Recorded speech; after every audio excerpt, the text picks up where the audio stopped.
장관 후보자께서도 위원님들의 질의와 말씀에 있는 그대로를 솔직하고 성실하게 답변을 하셔서 오늘 청문회가 소기의 목적을 달성할 수 있도록 적극 협조해 주실 것을 당부드립니다.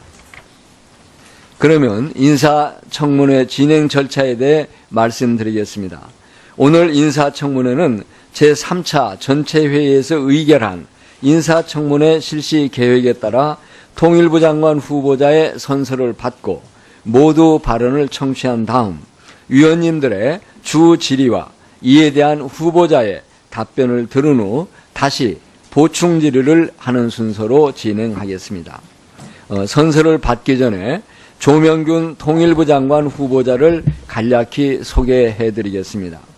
후보자는 1980년 공직 생활을 시작한 이후 2008년 퇴직할 때까지 통일원 교류협력국 총괄과장, 인도지원국 인도과장, 통일부 교류협력국장, 경수로 사업지원기획단 정책조정부장, 초대 개성공단 사업지원단장, 대통령 비서실 통일외교안보정책 비서관 등을 역임한 바 있습니다.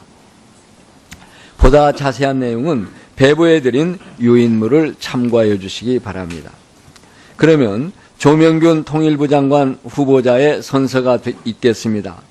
후보자께서는 바른대로 나오셔서 오른손을 들고 선서해 주시고 선서가 끝나면 선서서에 서명 날인하여 위원장에게 직접 제출해 주시기 바랍니다.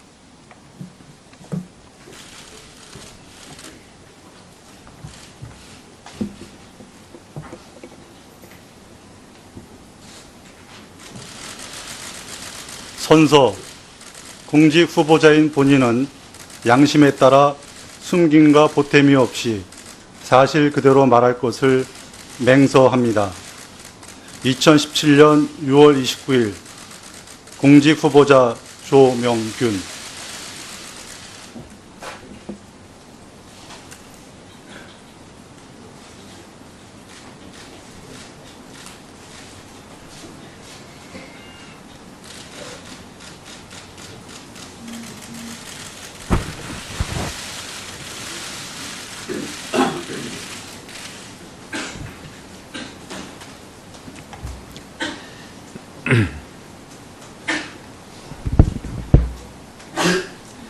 다음은 조명균 통일부 장관 후보자의 모두 발언을 듣도록 하겠습니다.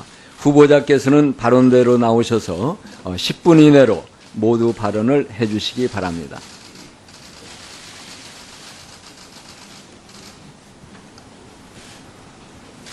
존경하는 심재건 위원장님, 존경하는 외교통일위원회 위원님 여러분, 바쁘신 중에도 청문회 준비를 위해 노고를 기울이신 위원님들께 감사의 말씀을 드립니다. 여러 가지로 부족한 제가 새 정부의 통일부 장관 후보자로 지명되어 막중한 책임감을 느끼고 있습니다. 오늘 이 자리는 국민의 대표이신 위원님 여러분께서 통일부 장관 후보자로서 저의 능력과 자질을 검증하는 자리입니다. 이 점을 명심하고 위원님들의 질의에 성실히 답변하겠습니다. 아울러 장관으로 일할 수 있는 기회가 주어진다면 오늘 위원님들의 조언을 가슴 깊이 새겨 국익과 민의에 어긋남이 없이 직무를 수행해 나가겠습니다. 존경하는 위원님 여러분, 저는 1984년 당시 국토통일위원이었던 통일부에 들어와 20년 이상 통일정책, 교류협력, 남북회담 개성공단 등 통일 업무 전반의 현장 실무와 정책에 종사해 왔습니다. 또한 청와대 통일외교안보정책비서관으로 근무하면서 국가 전략의 차원에서 외교와 안보, 통일 문제를 종합적으로 다루어 본 경험도 있습니다. 공직을 떠나서 보냈던 시간은 남북관계 현장에서 가졌던 고민을 국민들의 시각에서 되돌아보는 소중한 계기가 되었습니다. 통일부 장관으로 일하게 된다면 저의 경험과 전문성을 최대한 활용하고 부족한 부분은 동료들과의 팀워크를 통해 보완해 나가며 소임에 최선을 다하겠습니다. 존경하는 위원님 여러분, 지금 우리는 엄중하고 복합적인 환경에 처해 있습니다. 북한은 핵미사일 능력을 고도해 나가고 있습니다. 남북 관계는 단절되었고 한반도 문제의 국제화도 심화되었습니다. 통일부 장관이 임명된다면 대한민국의 주도적 노력으로 우리가 처한 어려운 상황을 슬기롭게 극복해 나가고 핵과 전쟁 위협이 사라진 평화로운 한반도를 실현하기 위해 최선의 노력을 다하겠습니다. 북한의 도발과 위협에는 단호하게 대처하되 남북 간 대화 채널을 복원하고 긴장을 완화하기 위한 방안을 모색해 나가겠습니다. 북핵 문제는 우리에게 절박한 생존의 문제입니다. 가능한 모든 수단을 동원한 과감하고 실용적인 해법이 필요합니다. 국제사회와 긴밀히 협력하는 한편 남북관계를 통한 북핵 문제 해결을 병행하겠습니다. 이산가족 등 시급한 인도적 현안을 비롯해 산적한 남북관계 사안들도 남북이 머리를 맞대고 풀어나가야 합니다. 통일부 장관으로 임명된다면 변화한 현실에 맞는 창의적인 접근을 통해 분단의 고통을 해소하고 통합의 미래를 준비하겠습니다. 대북 정책을 추진하는 과정에서는 국민 합의와 국제 협력을 강화하겠습니다. 국민과 눈높이를 맞추고 국민의 말씀을 경청해 폭넓은 합의를 만들고 일관되게 추진해 나가는 것이 대북 정책의 성패를 가름한다고 생각합니다.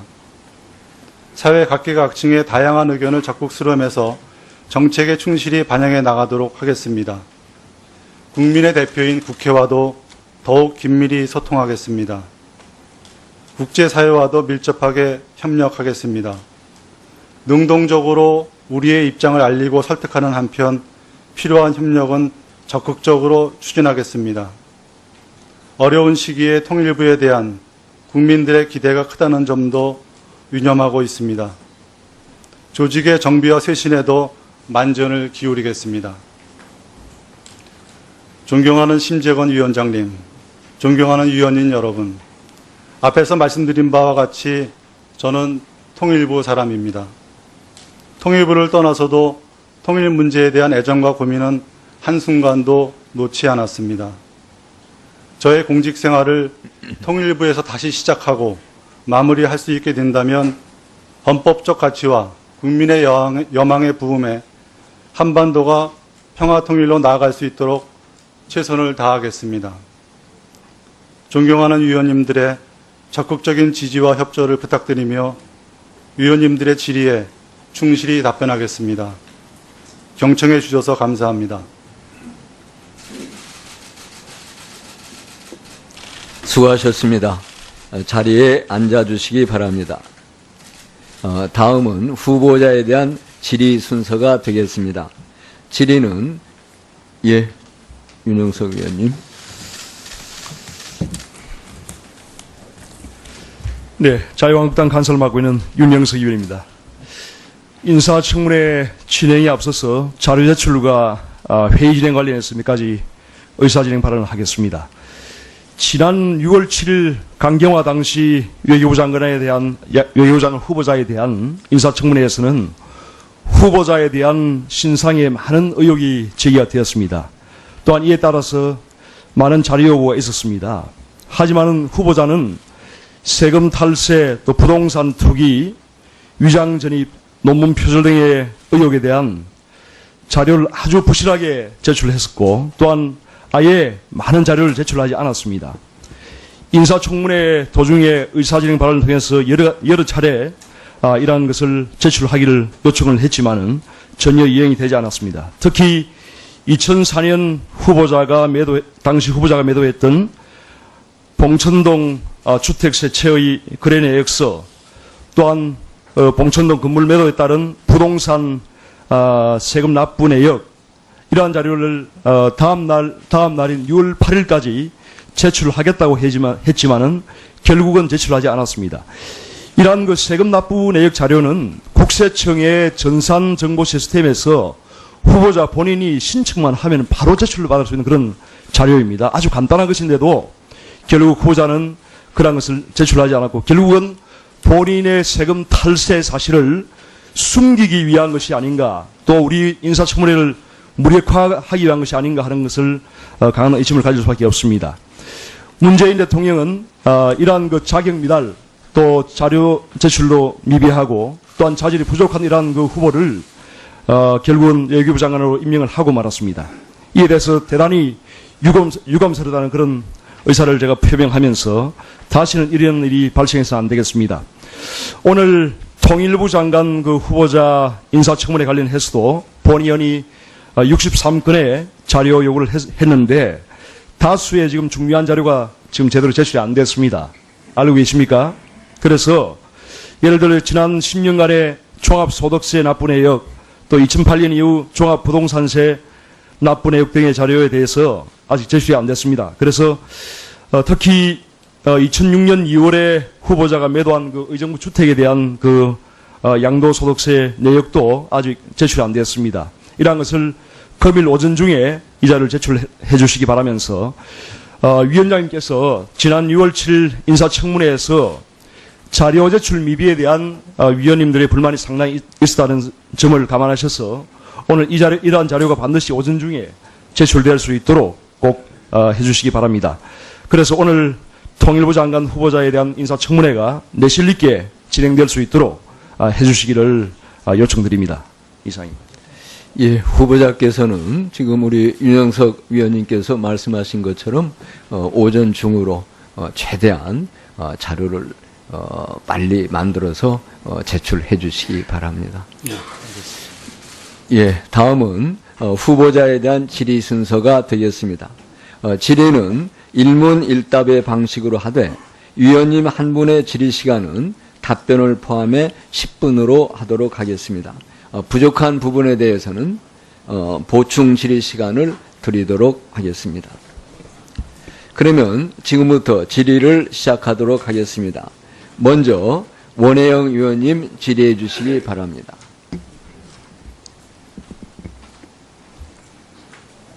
부천시 오정구 출신 원혜영입니다.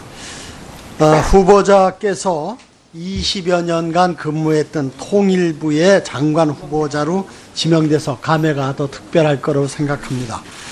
이번에 장관으로 임명되면 정세현 장관에 이어서 두 번째 통일부 출신 장관의 기록을 갖게 될 것입니다.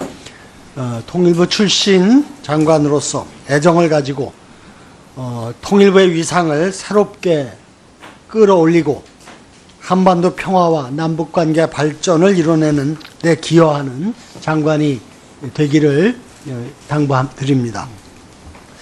후보자 도덕성 관련해서 잠깐 말씀드리겠습니다. 저는 전부터 우리 사회의 지도자들이 기부와 봉사에 대한 자기 실천을 위한 노력이 필요하다고 생각하고 그런 것을 인사라든가 또는 이런 검증 또는 선거를 통해서 우리 국민들이 중요하게 판단할 재료 중에 하나가 되어야 된다 이런 생각을 하고 있습니다. 이번에 제출된 자료를 보니까 가족들이 유니세프, 국경 없는 의사회, 아름다운 재단, 천주교 관련 단체 등에 매월 기부를 하고 있습니다. 후보자가 최근까지 북한 이탈 주민 청소년을 양육하는 단체의 운영위원으로 직접 봉사활동을 하고 또 병원에서 봉사하는 모습이 바로 우리 공직자들에게 본보기가 될 수 있다고 생각을 하고 또 좀 격려와 치하의 말씀을 드립니다. 이런 도덕성만큼이나 유능하게 일을 해서 성과를 내는 장관이 되시기를 당부드리겠습니다. 한미 정상회담이 내일 이루어집니다. 아마 그 정상회담의 최대 의제는 북핵 문제 해법 모색이라고 할 수 있을 것입니다. 트럼프 행정부는 대북 정책의 제1원칙으로 최고의 압박과 개입을 수립한 것으로 알려지고 있습니다. 후보자께서는 이 최고의 압박과 개입을 어떻게 이해하고 있으며 한미 양국 간 대북 정책의 교집합 공통점이 뭐라고 생각하십니까? 예, 존경하는 원혜영 위원님께서 질문 주신 거에 대해서 답변을 올리겠습니다. 미국 트럼프 행정부가 지금 대북 정책의 기본 방향으로 제시하고 있는 최고의 압박과 개입은 과거 미국 행정부 대북 정책과 비교하자면 압박을 계속 해나가되 대화를 통해서도 북한 핵 문제를 풀어나간다 하는데 좀 차이가 있다고 보고 있습니다. 그리고 이러한 부분은 지금 저희 문재인 정부가 추진하고자 하는 북한 핵 문제 해결과도 상당 부분 공통점이 있다 이렇게 인식을 하고 있습니다. 그러니까 압박과 대화를 병행하는 걸로 얘기하셨는데 조금의 인과관계를 좀 더 분명히 할 필요가 있지 않을까요? 압박의 목적이 뭐냐? 압박을 통해서 그렇습니다. 대화를 견인하겠다. 이렇게 좀 인과관계를 좀 명확히 할 필요가 있겠죠. 예, 압박의 목적은 지금 의원님 지적하신 것처럼 북한을 성실한 대화로 이끄는 데 있다 이렇게 이해하고 있습니다. 이번 정상회담에서 한미 간에 이러한 공동된 인식을 확인하고 신뢰를 쌓는 출발점으로 삼는 것만 해도 그것만 이루어져도 북핵 문제 해결에 큰 걸음을 떼는 것이라 저는 그렇게 생각을 합니다. 또 앞으로 북핵 문제 해결을 위한 방법이 다각적으로 모색이 돼야 할 텐데 북핵 문제 해결을 위한 남북관계 차원의 대책이 무엇이라고 보고 있습니까? 기본적으로 그동안 북핵 문제 해결에 있어서 우리 남북관계가 좀 제 역할을 못했다, 소요되어 있다 이런 측면으로 상황을 이해하고 있습니다. 그래서 저희가 북핵 문제 해결을 국제사회와 같이 공조해 나가는 부분도 앞으로 계속해 나가고 대단히 중요한 부분이겠습니다만 남북관계를 통한 북핵 문제 해결 노력도 같이 병행해 나가는 것이 필요하다 하는 차원으로 생각하고 있습니다. 네, 저도 이 핵 문제 해결과 남북관계 개선은 선후의 문제가 아니라 동시에 해결해야 할 사안이라고 생각을 하고 있습니다. 남북관계를 개선해서 북핵 문제 해결에 주도적인 역할을 우리가 할 수 있기를 바랍니다. 미국 월스트리트 저널이 북한과 미국이 지난해 초부터 1년이 넘도록 비밀 외교 채널을 가동해 오고 있다라고 보도한 바 있습니다. 다시 말해서 북한이 그 사이에 4차, 5차 핵실험을 했음에도 불구하고 대북 조치가 그에 따른 대북 조치가 제재 조치가 강화됐음에도 불구하고 북미 간 대화의 끈은 끊기지 않고 있다는 얘기입니다. 우리는 현재 어떻습니까? 남북 간 공식 대화 채널이 다 막혀 있죠? 예, 그렇습니다. 마지막 대화가 언제였습니까? 제가 기억하기에는 2015년 8월 25일 합의를 도출할 때가 네. 남북 간의 마지막 공식 대화로 이렇게 이해하고 있습니다. 대화를 전면 차단한 제재 일변도의 대북 정책이 효과가 있었느냐 했을 때 그 결과는 대답은 자명합니다. 미국의 사례처럼 제재를 하면서도 북한을 대화의 장으로 끌어들이기 위해 공식, 비공식 접촉을 해야 한다고 보는데 후보자의 생각은 어떻습니까? 위원님께서 말씀하신 데 전적으로 동의하고 있습니다. 그리고 대화의 물꼬를 트기 위한 대북 특사 파견에 대한 주장들이 있는데 대북 특사 파견에 대해서 어떻게 생각하고 있습니까? 다른 남북 대화와 마찬가지로 대북 특사 파견을 저희가 지금 꽉 막혀 있는 북핵 문제 해결이라든가 남북 관계 복원을 위해서 필요하다면 저희가 긍정적으로 검토해 나갈 수 있는 그런 사안이라고 생각을 합니다. 박정희 대통령이 이울학 정보부장을 대북 특사로 보낸 결과 7.4 남북 공동성명이 발표된 것이죠. 예. 또 2000년 남북 정상회담도 박지원, 임동원 특사를 통해서 성사될 수 있었습니다. 2005년에는 북한이 육자회담 참가를 무기한 중단하고 핵무기 보유를 선언한 상황에서도 대화의 끈을 놓지 않고 정동영 특사를 보낸 결과 북한이 4차 육자회담에 복귀하고 9.19 공동성명을 도출할 수 있었습니다. 대북 특사가 남북관계 복원과 핵 문제 해결을 위한 실마리를 찾는 터닝포인트가 될 수 있다고 보는데 장관의 견해는 예, 의원님 맞습니까? 지금 말씀하신 대로 동의합니다. 개성공단 재개에 대한 장관의 견해를 묻겠습니다. 개성공단이 시공돼서 기반을 초기에 다질 때까지 통일부 교류협력국장으로 후보자께서는 아주 중요한 역할을 했는데 이 남한과 북한 그리고 남북 관계에서 개성공단이 갖는 의미가 무엇이라고 생각하시고 그 중단에 대해서 어떻게 평가합니까? 이미 위원님들께서도 잘 아시고 계시겠습니다만 개성공단은 남북 관계에 있어서 남북 경협뿐만 아니라 남북한 간의 어떤 군사적 긴장 완화에도 기여하는 측면이 있고 또 국제사회에도 남북한이 협력하는 모습을 보여줬던 여러 가지 남북 관계에 있어서 중요한 가치를 가지고 있었던 사업이라고 생각을 합니다. 개성공단 재개에 대한 입장은 어떻습니까? 또 재개를 위한 선결과제를 무엇이라고 생각하십니까? 기본적으로는 개성공단은 재개되는 방향으로 가야 된다고 생각을 합니다. 다만 지금 북핵 문제와 관련된 그런 상황이 워낙 엄중하기 때문에 그 북핵 문제와 관련된 해결 국면으로의 어떤 전환이 좀 선결 과제로 필요하다 이렇게 인식을 하고 있습니다.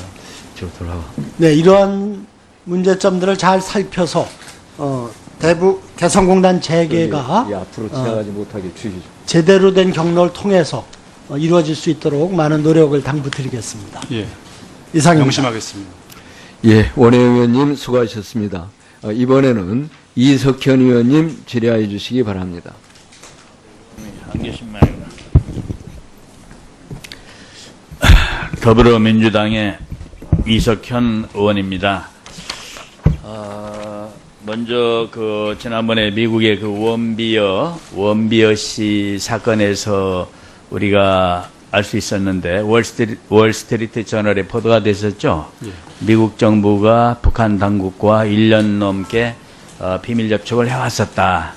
그러니까 그 원비어 석방과 또 북한 핵 문제 관련해서 상당히 이렇게 대화를 여러 번 주고받은 것으로 그렇게 보도가 됐어요. 몇 번 만났다고 돼 있었죠?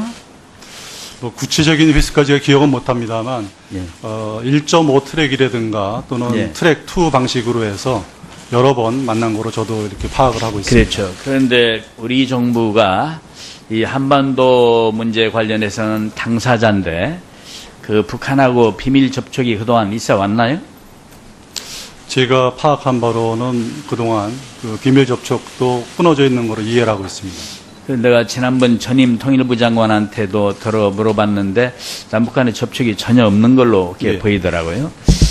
그렇다면 그야말로 우리 많은 사람들이 염려하는 코리아 패싱이라고는 우리가 조언을 했는데 한국은 젖혀놓고 북한과 미국 간에 직접적으로 어떤 거래가 일어날 수가 있는 그런 우려, 그건 대단히 위험한 상황이거든요. 어떤 경우라도 당사자인 우리 한국이 우리가 의사를 가지고 있기, 우리 생각을 북한과 미국과 한국 사이에 그런 관계에서 반영되도록 해야 되는데 우리는 모르는 사이에 따로 만나고 있었다는 것이죠.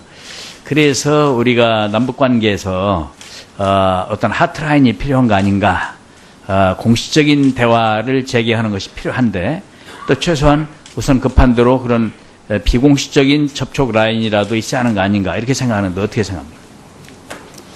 예, 지금 의원님께서 제기하신 기본적인 취지에 대해서는 동감을 합니다. 그래서 예. 저희가 남북 대화를 재개하는 측면에서도 예. 우리 쪽에서도 그런 미국과 북한 간의 접촉과 유사한 방식의 그런 예. 트랙 2라든가 트랙 1.5 방식의 대화를 저희도 신중하게 좀 검토해 나갈 필요가 있다고 생각을 합니다. 예. 아무 대화가 없이 막혀 있다는 건 상당히 위험한 일이기도 합니다. 남북 간의 어떤 위험 관리하는 데 있어서. 최근에 민간단체가 인도적 차원에서 북한 방문하려고 했는데 북한이 거부했죠. 예. 참 안타까운 일입니다. 이번에 유진벨은 어떻게 할 것 같아요? 제가 파악하기에 유진벨은 그동안 남북한 간의 다른 방북이 다 묶여있던 동안에도 예. 그 유진벨을 이끌고 있는 스티브 린튼 이사장의 그런 예. 신분이라든가 그런 것 때문에 북한 쪽에 계속 방북이 가능했던 것으로 알고 있습니다. 예. 그러면 아마 이번에도 거기는 방문하겠네요. 일단 그렇게 예상은 하고 있습니다만 거기가 유진벨이 하는 일이 의료품 갖다가 지원해 주는 거였죠. 북한의 결핵 환자들에 대해서 결핵 약과 치료 시설들을 장비들을 제공하는 걸 알고 있습니다. 그랬죠. 예. 남북 간의 대화의 물꼬를 트는 방법이 여러 가지 생각할 수 있겠습니다만 일단 그 시작으로서 북한에 특사를 보내는 게 좋지 않겠느냐는 여론도 많이 있어요. 대북 특사. 거기에 대해서는 어떤 구상을 가지고 있어요? 또 어느 시기에 어떤 사람이 가면 좋은 것 같다 이런 생각을 해봤어요? 아직 뭐 구체적인 그 특사와 관련해서 어떤 구상이라든가 지금 말씀 질의해 주신 것 같은 그런 생각을 아직 하진 못했습니다. 그건 해봐야죠. 예, 통일부 앞으로 장관 그런 되면 당장 눈앞에 일이 북한과 대화 물고 트는 건데 예. 거기에 대해서 생각이 없으면 안 되죠. 또한 한편으로는 지금 이제 제가 공직 그 후보자로서 그런 남북한 간의 대화를 복원해 나가는 것이 상당히 중요한 문제고 여러 가지 생각을 하고 있습니다만 또 구체적으로 또 제가 거기 설명드리는 것이 앞으로 추진해 나가는데 좀 어떨까 하는 그런 측면도 좀 있습니다. 그렇습니다. 그러니까 그런 생각은 있는 것이죠. 그런데 구체적으로는 방안을 앞으로 모색해야 되는 것이죠. 예, 그렇게 나가도록 하겠습니다. 예.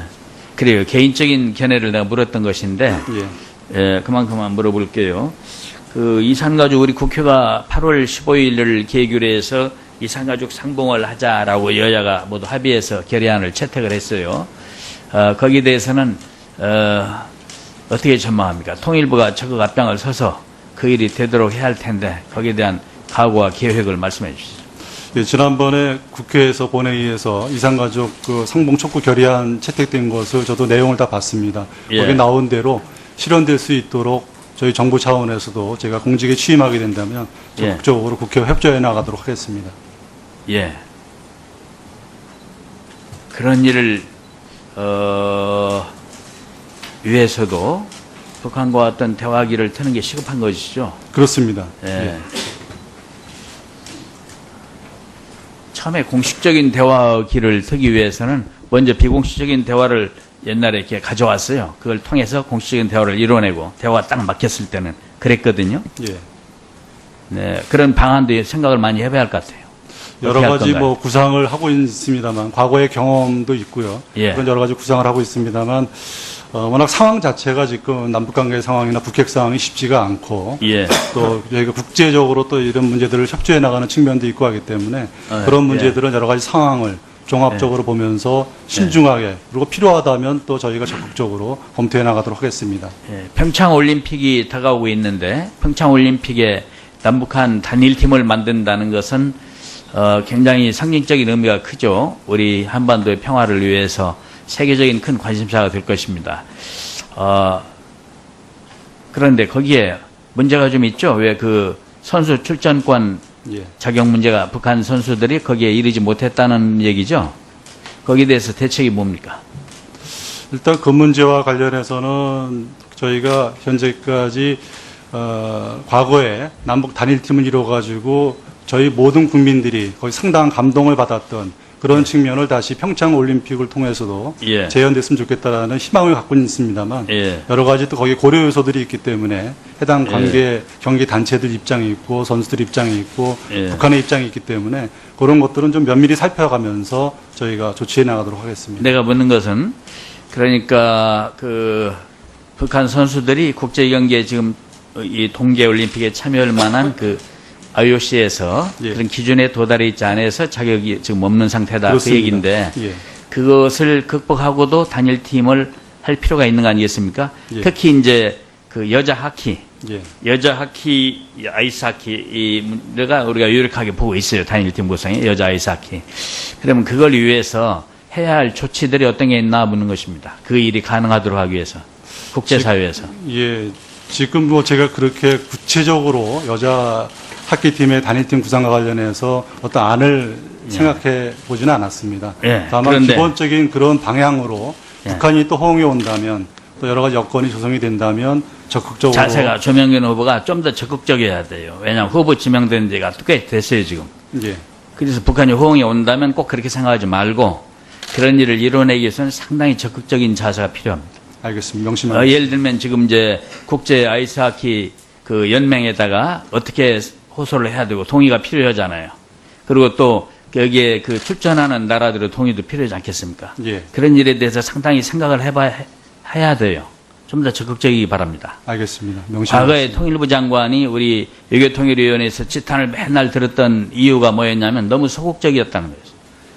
개인적으로는 좋은 분이지만은 이 대화 얘기하는 걸 보면은 지금 시국에 대한 인식이 남북 관계에서의 인식이 국방부 장관 하는 얘기나 외교부 장관 하는 얘기나 통일부 장관 하는 얘기가 똑같았어요. 저는 어떻게 생각하냐면 통일부라는 것은 좀 더 남북한 대화 문제에 대해서 진취적이어야 된다. 정부가 똑같이 그런 장관들이 합의해서 말을 하지 말고 통일부는 조금 비록 어긋나는 일이 있더라도 이 국방부나 국정원과는 다른 목소리를 낼 수 있는 통일부가 돼야 한다 이렇게 생각을 해요. 예. 말하자면은 한반도 평화 문제에 대해서 통일부가 주도적인 입장에 서야 한다 이런 얘기입니다. 예. 전에 보면 항상 그냥 따라가는 입장에 섰어요. 그래서 이번 통일부 장관에 대한 기대를 하는 것은 우리 조 후보의 양력을 봐도 그런 일을 해낼 수 있을 것 같아요. 거기에 대해서 각오를 좀 말씀을 해주시죠.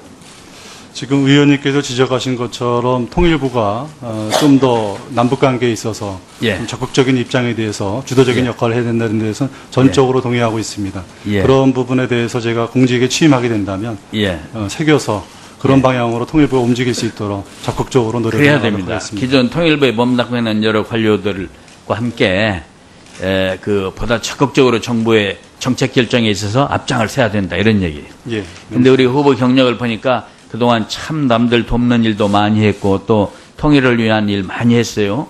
그 경력도 보니까 통일부와 청와대에서도 청와대 통일비서관도 하셨죠? 예. 외교 통일비서관이었나요?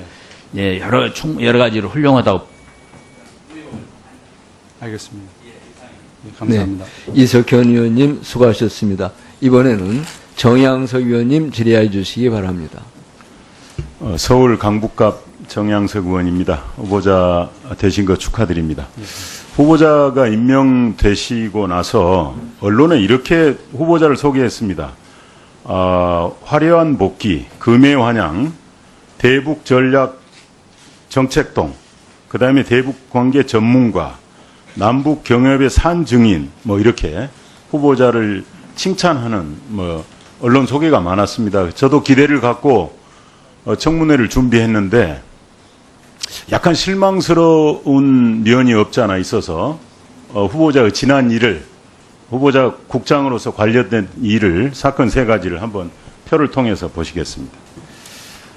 후보자께서 2001년 교류협력국장 시절입니다. 당시 아시는 바와 같이 평양 8.15 축전에 방북 문제가 있었고 법무부에서는 당시에 통일부에 이적단체에 대해서 방북 불허해달라는 공문을 보냈습니다. 그러나 통일부는 국장 시절에 방북 승인했고 이분들이 북한에 가서 여러 가지 실정법 위반한 것 알고 계시죠? 예, 알고 있습니다. 그리고 그 결과로 결국 국회에서 당시 통일부 장관에 대한 해임 요구가 있었고 장관이 사퇴하게 됩니다. 그 당시 후보자께서는 최종 방북 승인 과정에서 관계 부처의 의견을 물었고 부처 간의 이견은 없었다 이런 이야기를 했습니다. 이거 거짓말 아닙니까? 법무부에서 공문을 보냈는데 이견이 없었다고 하고 그리고 후보자는 책임지지도 않습니다. 장관은 물러났고 또 두 번째 후보자 역시 2003년 교류협력국장 시절입니다. 통일부 제주평화축전 220만 달러 제공 관련해서입니다.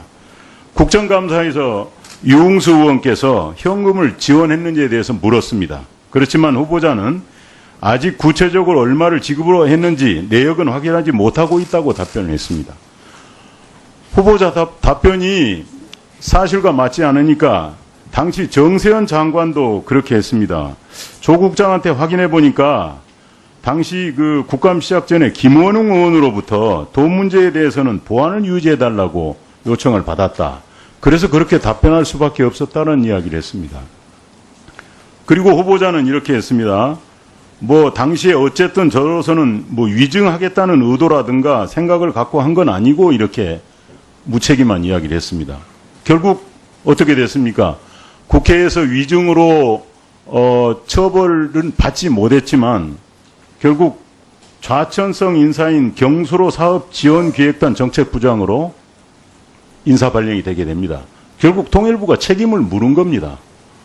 국회에 대한 무시고 저 정말 국회 경시라고 생각됩니다. 세 번째는 뭐 지금도 후보자가 진행되고 있는 남북 정상회담 회의록에 관한 겁니다. 여기에 대해서는 후보자도 할 말이 많으시겠지만 또 표를 한번 보시도록 하겠습니다. 경과 이렇습니다. 노무현 대통령이 회의록 초안을 전자문서 시스템을 통해서 보고를 받습니다.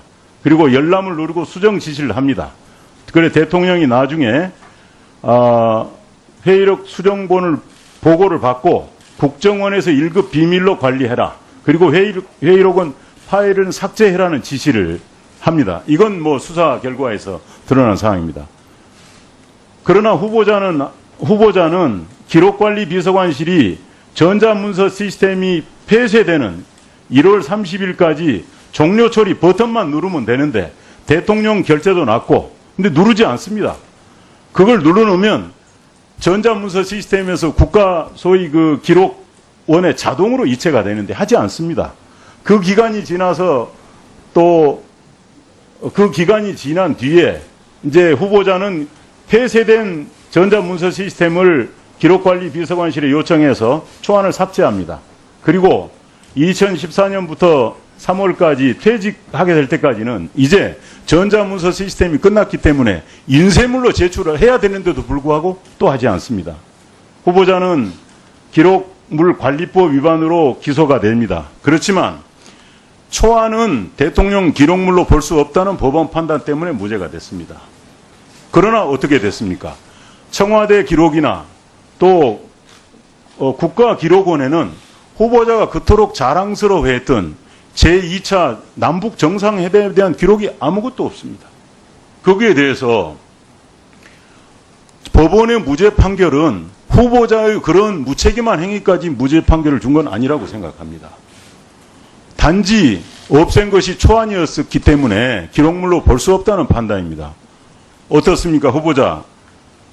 지금 문재인 정부 들어서서 이렇게 이야기 나옵니다. 박근혜 정부 중요한 현안 자료가 아무것도 인계 인수받을 것이 없다고 이렇게 이야기하고 있습니다. 중요한 기록이 다 삭제됐습니다. 후보자 역시 그런 기록을 삭제하는데 국가의 사초를 삭제하는데 엄중한 책임을 지고 있다고 보입니다.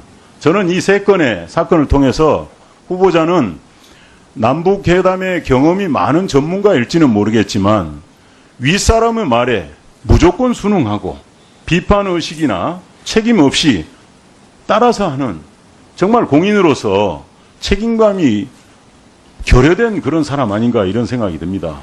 그리고 특히 이 사초 문제, 역사 기록에 관한 문제, 본인이 관련된 중요한 기록이 본인의 판단으로 본인의 착오라고 했습니다.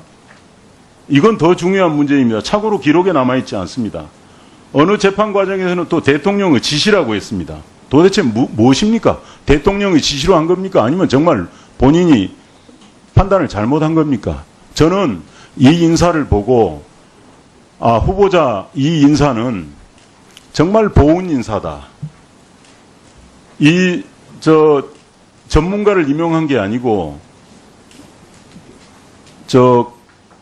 코드가 같은 대북 정책에 있어서 생각을 같이 한 사람에 대한 보훈 인사라고 저는 생각이 됩니다. 실망스럽기 짝이 없습니다. 후보자 거기에 대해서 말씀해 주시고 대통령의 지시가 됐든 혹은 본인의 판단이 됐든 후보자가 그렇게 자랑스러워하고 또 배석까지 했던 제2차 남북정상회담 기록이 국가기록원에 없던 것에 대해서 국민들 앞에 용서를 인사 한 말에도 없었습니다마는 사죄할 용의가 없습니까? 예, 존경하는 정양석 의원님께서 과거 제가 통일부와 청와대 근무하는 동안에 저희 부족함으로 생겼던 일들에 대해서 지적을 해주셨습니다. 이런 문제들에 대해서는 제가 그 당시뿐만 아니라 그 후에도 계속해서 국민들에게 아주 송구스러운 마음을 갖고 많은 반성을 했습니다. 그리고 이번에 공직 후보자로 제가 이렇게 지명이 된 다음에도 과거에 있었던 이런 일들을 다시 한번 제가 되새기면서 더 잘할 수 있도록 하는 그런 마음을 되새기는데 이런 생각들을 다시 한번 가졌습니다. 그리고 위원님께서 지적해 주신 것 같은 2007년도 남북 정상회담 대화락과 관련해서는 어쨌든 여기 그때 당시에도 제가 말을 했습니다만 제가 좀 더 치밀하게 잘 처리했더라면 이런 일들이 발생하지 않았을 텐데 제 부족함으로 이런 일이 생긴 거에 대해서 다시 한번 송구스럽다는 말씀을 드리겠습니다. 다만 여기서 드릴 수 있는 말씀은 당시에 노무현 대통령님께서도 그리고 저희 스스로도 이 대화록을 갖다가 은폐하거나 그러기 위해서 이걸 폐기하거나 하는 그런 거는 전혀 그런 일조차도 없었고 생각도 없었다 하는 걸 갖다가 다시 한번 말씀을 드리고 싶습니다. 알겠습니다. 그런 은폐할 의도가 없었다고 한다면 후보자의 책임은 저는 더 크다고 봅니다. 그걸 어떻게 버튼 한번 누르면 될 걸, 또 기간이 지났으면 윤쇄물로 넘기면 될 걸 가지고 후보자는 아무것도 하지 않았습니다. 그리고 아까 이 세 건의 사례를 비추어 봐도 후보자는 윗사람의 지시에 너무 순응한다, 그런 업무 스타일을 가지고 있다고 하는 데 대해서 저희들이 우려가 됩니다. 앞으로 남북관계 또 대외관계 어려움이 많습니다. 통일부 장관, 때로는 대통령께 대통령의 지시에 노라고도 할 수 있고 자유롭게 의사를 개진할 수 있어야 되는데도 불구하고 후보자의 이 세 건의 사례에서 나타났듯이 후보자는 지나치게 윗사람에게 순응하는 스타일이다. 독자적으로 공인으로서 판단할 능력을, 기회를 보여주지 않았다, 이런 우려가 듭니다. 어떻게 하시겠습니까?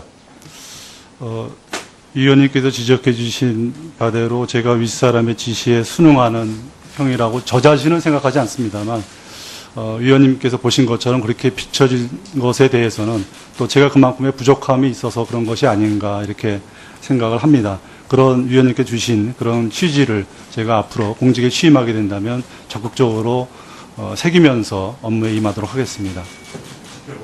예, 감사합니다. 예, 정양석 의원님 수고하셨습니다. 이번에는 이인영 의원님 질의하여 주시기 바랍니다. 예, 아주 중요한 시기에 통일부 장관 후보로 지명되신 것을 축하드립니다. 오늘 청문회가 지나고 공직에 취임하시게 되면 막혀있는 남북관계 그리고 북핵 미사일 위기 이런 것들을 슬기롭게 극복하고 민족의 역사에 또 통일의 비전에 중대한 그 업적 이정표를 남기시길 기원합니다. 이미 잘 알고 계시겠지만 남북관계 개선이 굉장히 시급한 과제가 되었습니다. 인도적 측면에서 북한의 어린이 또 여성 노인 이들을 돕는 이런 그 시급성 이런 것들도 있고 또 다른 측면에서 이제는 좀 보수적 시각에서 아주 극보수적인 시각에서 퍼주기 논란 이런 것을 떠나서 남북 관계의 올바른 정책, 노선 이런 것들을 확립하기 위해서도 남북 관계 개선은 굉장히 중요한 문제가 되었다 이렇게 생각합니다. 어떤 의미에서는 전적으로 대한민국의 국익이 무엇이냐, 한국 경제의 사활적 이해가 걸린 문제로 바라볼 필요도 있다고 생각합니다.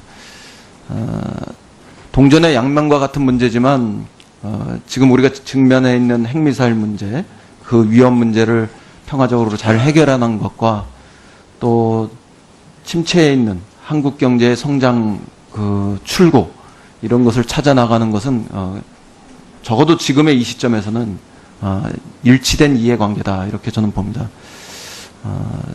북핵 미사일 위협으로부터 벗어나는 것과 한국 경제의 정체 침체 이런 것들을 탈피하는 것은 둘 다 절박합니다.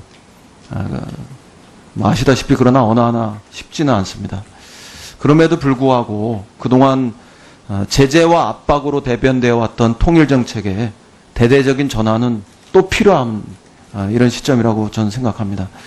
조건 없는 대화, 전제 없는 교류 이런 것에 대해서 아직 우리 사회에 우려가 있는 것도 사실이지만 이게 시간이 지난다고 저절로 풀어지기를 기대할 수도 없는 문제다 이렇게 봅니다.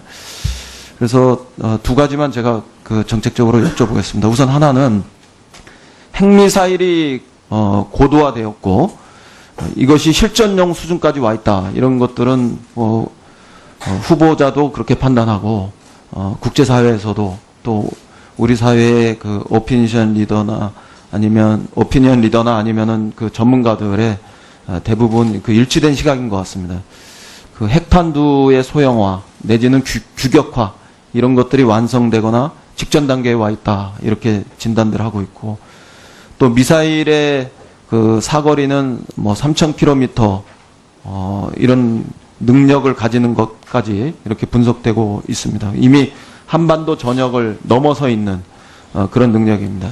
이게 최종적으로 미국을 위협할 수준의 ICBM의 그 사거리 능력을 확보하는 데까지 얼마만큼 그 시간이 걸릴 거냐 이런 것들을 두고 그 완성될 때까지 한 5년 안팎의 시간을 추정하는 이런 이들도 있습니다. 이 얘기는 우리가 3년 안에 남북관계의 돌파구를 만들지 못한다면 더 정확하게는 북핵 미사일의 평화적 해법을 만들어낼 수 없다면 우리도 돌이킬 수 없는 그런 어떤 공포와 시련 이런 것에 직면할 수 있다는 그런 이야기라고 생각합니다. 만약에 이게 현실화된다면 저는 한마디로 재앙의 시간이다 이렇게 보입니다. 그 동원 가능한 모든 수단을 동원해서 여기서 멈추게 할 수 있어야 한다 이렇게 봅니다. 핵과 미사일 폐기를 중장기적 과제로 분명히 하되 당장은 그 핵과 미사일 개발 이것을 동결시키는 것을 전제로 해서 남북관계 개선 또 북미관계 개선 이런 것을 모색할 수 있어야 한다고 저는 생각합니다. 이를 위해서 한미 간의 조율을 전제로 해서 어떤 대책을 우리가 수립할 수 있는지 후보자의 의견을 듣고 싶습니다. 예, 지금 존경하는 이인영 위원님께서 그 북한 핵미사일 개발의 위험성, 시급성 이런 문제를 지적해 주신 거에 대해서는 기본적으로 저도 같은 생각을 갖고 있습니다. 이것에 저희가 대처해 나가는 것으로서 이것이 시간이 이렇게 많이 남지 않았다 하는 그런 지적에 대해서는 특별하게 저도 같은 인식을 갖고 있습니다. 그러기 위해서 저희가 이제 모든 가능한 방법을 다 동원해야 되는데 그동안의 제재와 압박으로 저희가 북한을 갖다가 이거 멈추기 위해서 노력을 해왔는데 그 결과는 사실 우리가 기대했던 결과와 상당히 거리가 있습니다. 그래서 저희가 다른 모든 수단, 특히 대화와 남북 간의 어떤 교류협력을 통해서 북한의 변화를 유도하는 그런 것도 같이 병행해 나가는 것이 필요하다는 그런 인식을 새 정부는 갖고 있는 것으로 이해를 하고 있습니다.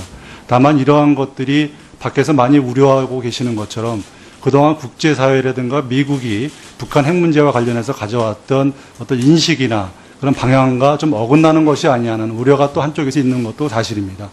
근데 그러한 측면에서 저희가 주도해 나갈 수 있는 그런 안들을 저희 스스로 빨리 만들어서 그런 것들을 관계국들과 긴밀하게 협의하고 저희 안을 설득을 해서 그걸 토대로 해서도 저희가 북한과 남북 대화를 추진하고 거기서 나온 결과를 가지고 다시 국제사회를 설득하고 이러한 저희가 선순환적인 그런 노력이 필요하지 않나 이런 인식을 갖고 있습니다.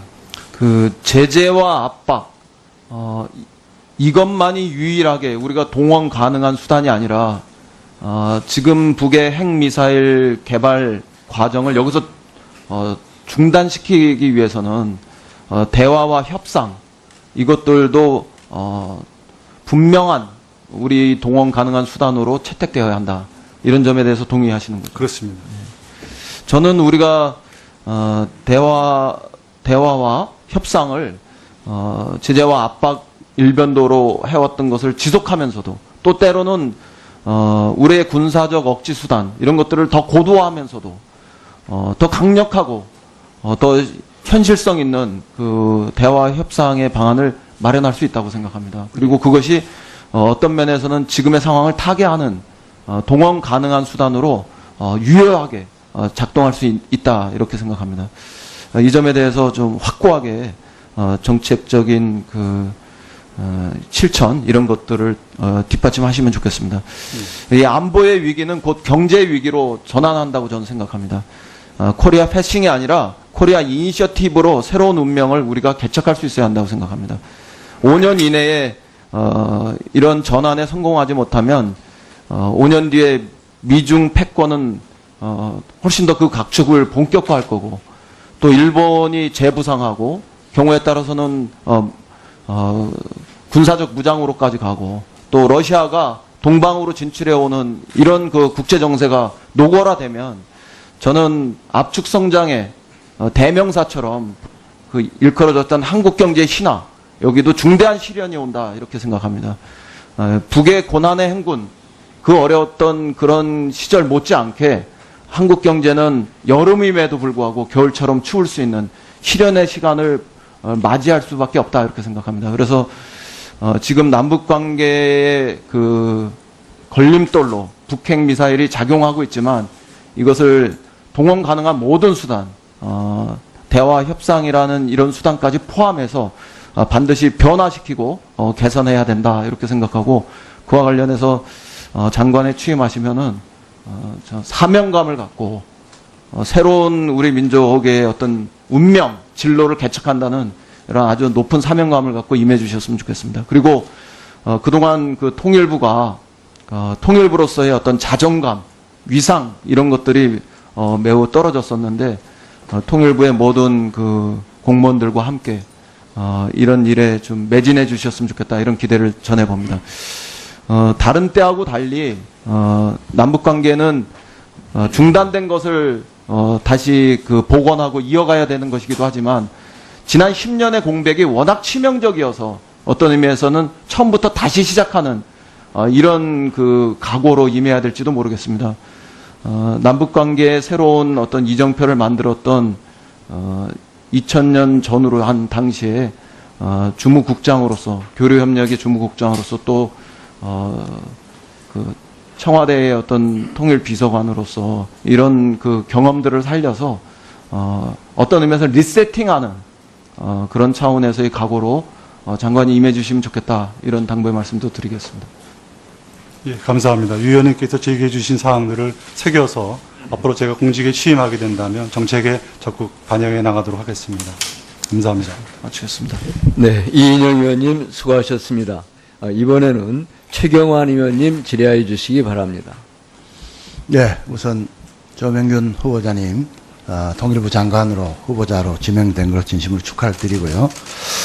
또 이번 정부 들어서 지금 많은 분들 공직 후보자 검증 또 청문을 하고 있습니다만은 솔직히 문제점이 없는 분을 찾아보기가 매우 어려운 이런 가운데서 저도 청문 자료를 검토해 보니까 우리 조명균 후보자님 관련해서는 도덕성 관련해서는 흠잡을 때가 저희들이 발견하기 어렵습니다. 그래서 그 점은 그나마 참 다행으로 생각을 하고요. 또 전문성 면에서도 물론 노무현 정부 이후에 한 10여 년간의 야인 생활이 있었습니다마는 통일부에 20년 이상 교류 협력을 담당해 왔다는 점에서 또 전문성 면에서도 기대가 됩니다. 그러나 이 통일부의 업무 수행 관련해서는 제가 생각하건대는 이 장관의 의지나 역량도 물론 중요하지만은 이 남북 관계를 둘러싼 그 환경 그리고 또 이 대통령의 의지 이게 저는 매우 중요하다고 생각을 합니다. 장관이나 또 부처의 공무원들의 노력보다는 이제 그런 관점에서 지금 그 남북 관계 특히 북한 핵 문제를 둘러싼 환경이 매우 우려되는 상황이기 때문에 걱정이 앞서고요. 또 하나는 이제 대통령과의 통일 정책에 대한 그 인식의 문제인데 혹시 우리 후보자께서는 최근에 문재인 대통령과 이 남북 그 관계 현안에 대해서 허심탄회하게 혹시 논의를 해본 그 기회가 있었습니까? 최근에 없었습니다. 최근에 없었고 언제가 가장 마지막이었습니까? 정확하게 기억은 못하겠습니다만 2013년, 14년 네. 경으로 기억하고 있습니다. 예, 그때에 비해서는 또 그동안 북한 핵 문제나 여러 가지 국제 환경이 많이 변했기 때문에 어떻게 그거를 풀어갈 것인가도 저는 매우 중요하다고 생각을 합니다. 왜냐하면은 솔직히 과거의 남북 그 교류 협력사를 보면은 이 대통령과의 그 관계, 이 관계가 통일부 장관하고 관계가 밀접하지 않으면은 통일부는 한마디로 헛도는 그런 경우가 많습니다. 비선 라인 이런 쪽이 계속 활발히 진행되고 있기 때문에 그런 점에서 제가 대통령과의 관계를 여쭤봤고요. 혹시 역대 통일부 장관 중에 가장 훌륭하다, 존경하다 하고 싶다 이런 분이 혹시 있습니까? 어떤 분이세요? 제가 모셨던 통일부 장관님들은 나름대로 저한테 그래도 뭐 한두 분. 예, 교훈을 주셨습니다. 그래서 다 기본적으로는 저한테 큰 도움을 주셨고요. 뭐 과거 모셨던 이용구 부총리님이라든가 임동원 장관님, 정세현 장관님이 좀 더 저한테 더 최근에도 또 이렇게 말씀을 제가 많이 가르침을 받고 있는 그런 입장에 있습니다. 예. 그런 분들을 잘 벤치마킹 하셔서, 예. 업적을 남기시길 바랍니다. 후보자께서 지난 3월에 이런 말씀을 어느 강연에서 했다고 보도가 있었어요. 북한은 이제 핵을 포기할 가능성은 사실상 없다. 이게 지금 후보자의 북한 핵에 대한 최근의 인식이시죠? 그렇지는 않습니다. 그 자체로 표현만으로 제 인식은 아니고. 그러면 북한 핵을 북한이 스스로 포기할 가능성이 있다고 보는 거예요? 쉽지는 않다. 기본적으로 거기 나온 대로 북한이 핵을 포기할 가능성은 아주 희박하다. 그러나 우리가 그러니까 여러 가지 노력한다면 이걸 포기하는 쪽으로 끌고 갈 수 있다. 근데 그런 후보자께서 인식을 저는 제가 보건대로 말씀하신 사실상 없다. 포기할 가능성이. 그게 현실적인 인식이라고 봐요. 그걸 전제로 하고 이 남북 대화, 교류 협력을 저는 추진하는 게 맞다고 봅니다. 제가 그 발언을 질책하기 위해서 언급한 건 아니고요. 그 정확한 저는 현실 인식이라고 봅니다. 문제는 그런 인식 하에서 이 문제를 어떻게 풀 건가, 현실적인 접근. 이게 이제 강조하기 위해서 제가 드리는 말씀입니다. 자, 이게 현실적인 인식인데, 지금 그래서, 국제사회가, 이 제재와, 대화, 이거보다는, 제재와 그러니까, 굳이 강조하자면은 지금 제재 국면이다, 압박 국면이다, 이렇게 지금 하고 있는 거 아닙니까? 그렇습니다. 우리 정부도 그렇게 인식하고, 국제사회도 모두가 그렇게 인식하고 있는 상황 아닙니까? 이제 그런 이제 상황인데, 그런 상황에서, 우리 개성공단 문제에 대한 후보자의 인식에 대해서 제가 좀 여쭤보려고 합니다. 지금 개성공단을 아까 어느 의원님 질의에 재개해야 된다고 말씀을 하시던데 맞습니까? 재개하는 방향으로 저희가 가야 된다고 생각하고 있습니다. 근데 지금 국제사회가 개성공단 재개는 전부 유엔 안보리 결의 위반이라고 지금 지적을 하고 있는데 그러면 우리만 그렇게 해서 제재를 안 하고 다른 나라 보고는 제재해달라 그러면은 어느 국제사회가 호응을 하겠습니까? 재정단을 재개하는 방향으로 가야 됩니다만 지금 위원님께서 지적해 주신 것처럼 분명히 국제사회의 대북 제재를 훼손시키지 않는 방향으로 저희가 해야 된다고 생각합니다. 이왕 있는 개성공단 중단되어 있는 거를 언젠가는 재개한다는 것에 대해서 반대할 사람 누가 있습니까?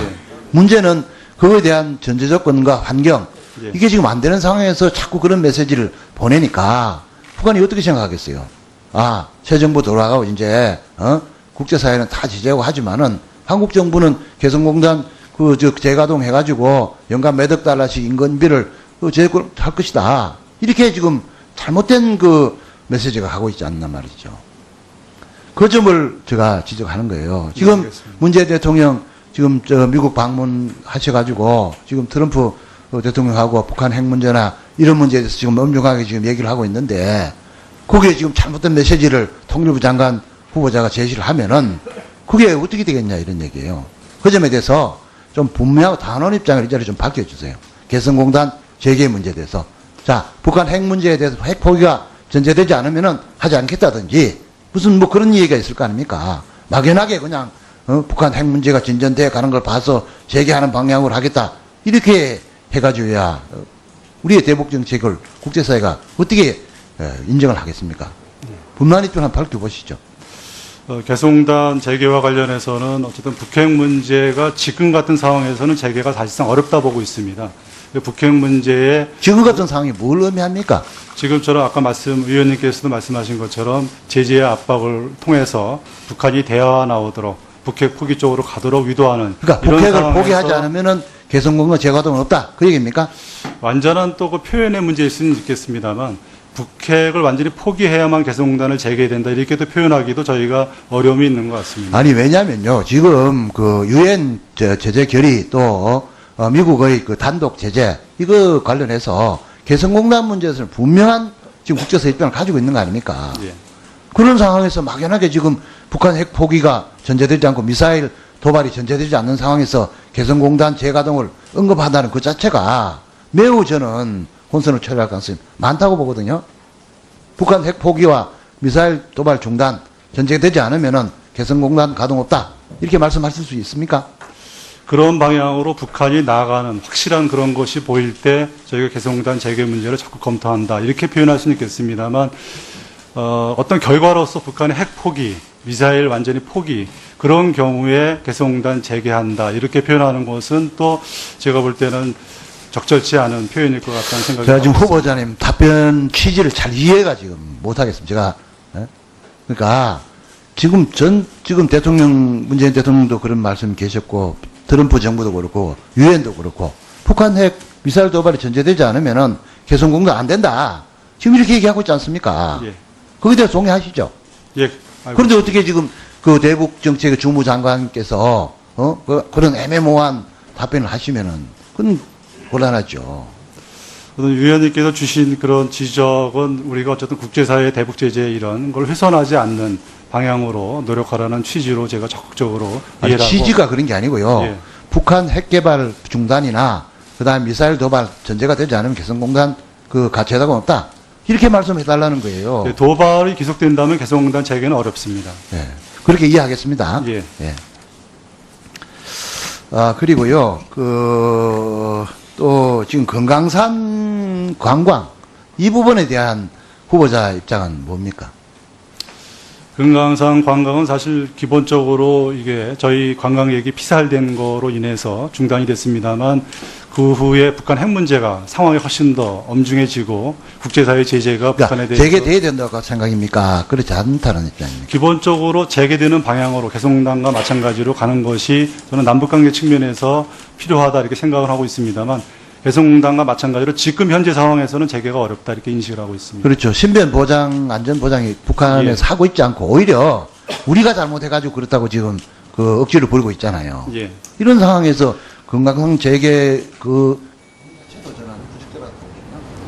이렇게 그런 확실한 입장을 견질하면서 해야 북한이 대항해 체계로 나온다 하는 생각을 꼭 좀 가지고 해주시기 바랍니다. 알겠습니다. 감사합니다. 네, 최경환 의원님 수고하셨습니다. 이번에는 유기준 의원님 질의해 주시기 바랍니다. 네, 유기준 의원입니다. 먼저 그 조명은 후보자, 장관 후보자 되신 거 축하드립니다. 그 마지막으로 통일부에서 그 재직했을 때 직함이 뭐죠? 개성공단 사업지원단 단장으로 이랬죠? 근무한 게 예. 마지막 직함입니다. 2004년 10월부터 2006년 2월까지. 그렇습니다. 근데 여기 가게 된 게 인사 조치 때문에 그렇게 된 거죠?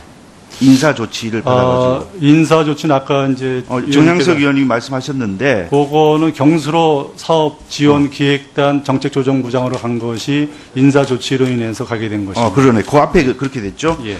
원래 통일부 교류협력국장으로 있다가 경수로 사업지원단 정책조정부장으로 갔는데 이것은 2003년도 국정감사에서 정세현 전 장관과 함께 그 위증을 했기 때문에 그에 대해서 위증 고발을 하지 않고 이에 대해서 이런 인사조치를 하는 것으로 마무리해서 그렇게 그 보직을 받은 거죠.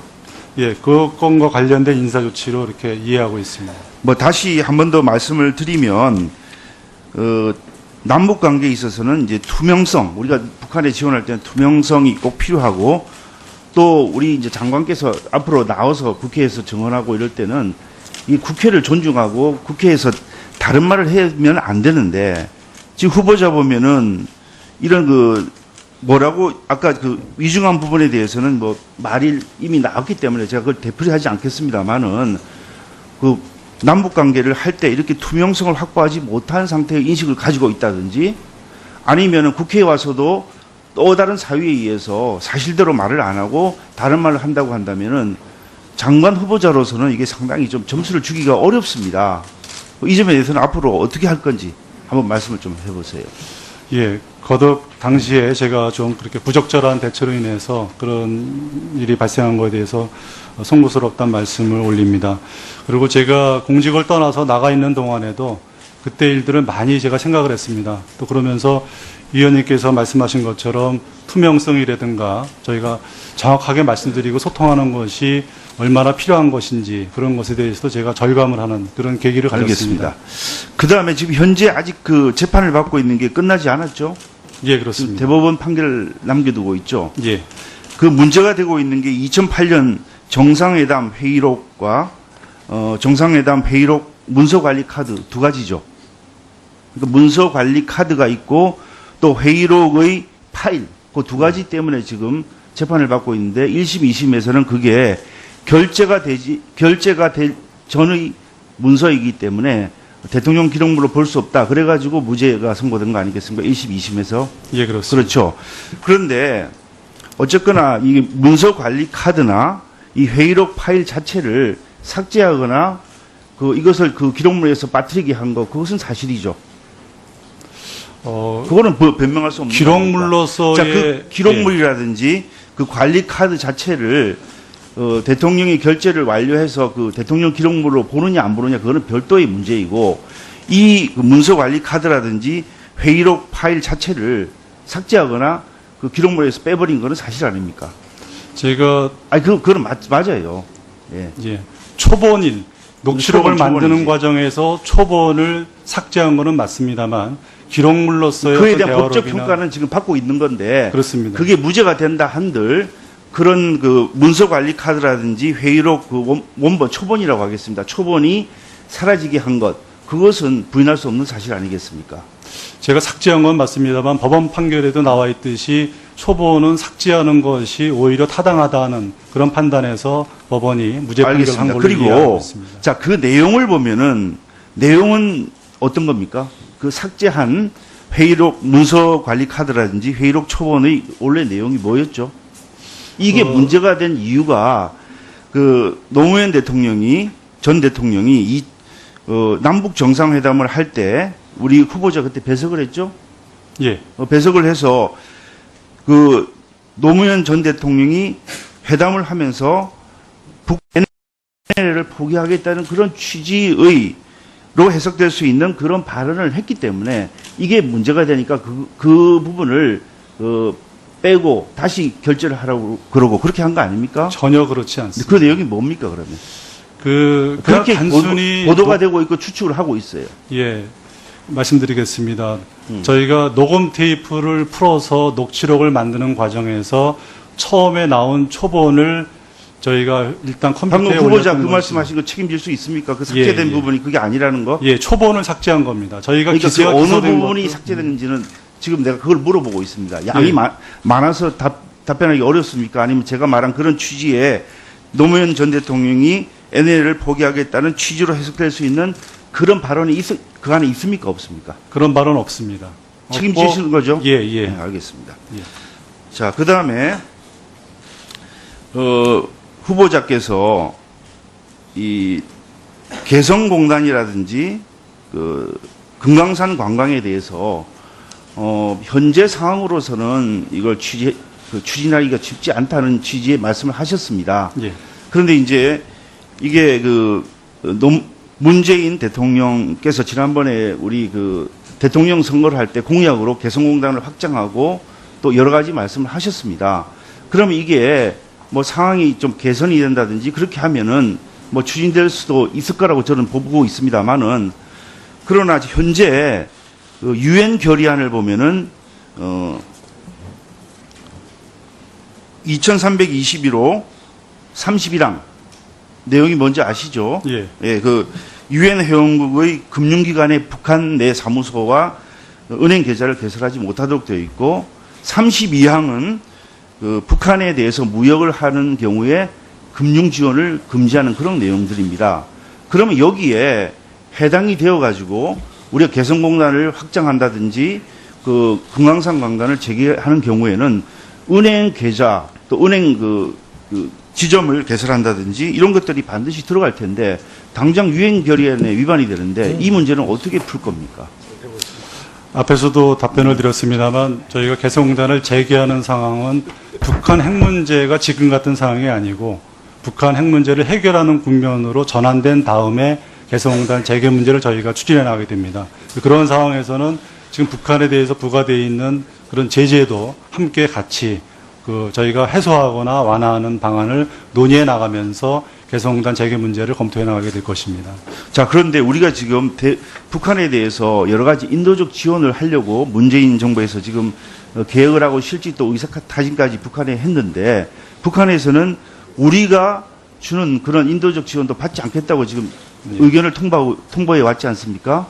이런 마당에 우리가 일방적으로 뭐 인도적 지원까지도 일방적으로 자꾸 이렇게 한다는 게 상대방은 받을 생각도 안 하고 있는데 이렇게 지나치게 계속 주겠다고 이렇게 사인을 보낸다고 한다면은 북한이 우리의 의도를 다르게 생각하고 또 항상 자기들은 가만히 있으면은 언제든지 어떤 목적을 위해서 북한에 대해서 무상의 지원을 할 수 있다 이렇게 생각하면서 남북 관계가 오히려 지금보다 더 멀어질 수도 있다 이렇게 생각이 드는데 이 부분은 어떻게 생각하십니까? 의원님께서 지금 지적해 주신 부분이 제가 볼 땐 충분히 일리가 있다고 생각을 합니다. 그런 측면이 분명히 있기 때문에 저희가 북한에 대해서 그런 식으로 제의를 하더라도 서두르거나 또 북한이 오판하지 않도록 하는 그런 부분도 충분히 유념하면서 대처해 나가도록 하겠습니다.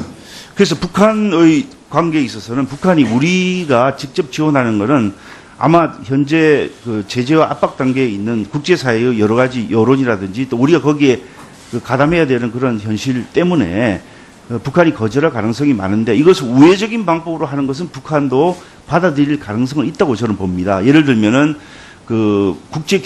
기구를 통해서 하는 북한에 대한 예를 들어 인도적 지원이라든지 아니면은 또 양식 같은 이런 것들은 북한에서도 아마 하겠다는 그런 의사를 갖고 있는 것 같은데 그런 우회적인 방법을 통해서 얼마든지 할 수 있는데 계속해서 선언적으로 우리 이제 정부가 바뀌었으니까 이제는 그 부분을 이제 북한이 하겠다 이렇게 한다면은 아까 제가 말씀드린 대로 북한이 오판할 가능성이 많기 때문에 이 부분은 앞으로 정책적 고려를 할 때 좀 신중히 좀 접근해 주시기를 바라겠습니다. 예.